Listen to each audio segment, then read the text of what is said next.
Last day of the year त्यो पनि boring डेलाई interesting बनाउन म र मेरो साथीले प्लान गर्छौँ राइडको डेस्टिनेसन थियो पाइलट बाबा। सो पाइलट बाबा is one of the best places near valley hang out गर्नको लागि एकदम चिल ठाउँ छ। कन्क्रिट सिटीदेखि केही टाढा सूर्यविनादेखि अलिकति भित्र पुगेपछि हामी पुग्छौँ चिल सुन्दर बाटोमा। एकदम चिल खालको भाइब दिने बाटो रहेको छ यो। After few minutes of ride हामी पुग्छौँ पाइलट बाबा। पाइलट बाबाको एम्बियन्स नै छुट्टै थियो, पिसफुल इन्भाइरोमेन्ट अनि शीतल हावा।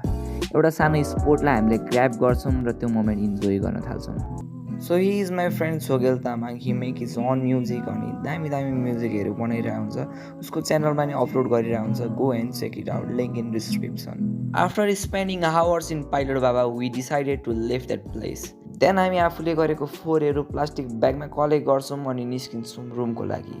So hope you guys enjoy this video. मन परेमा लाइक सेयर सब्सक्राइब गर्नुहोला। Bye bye, see you soon.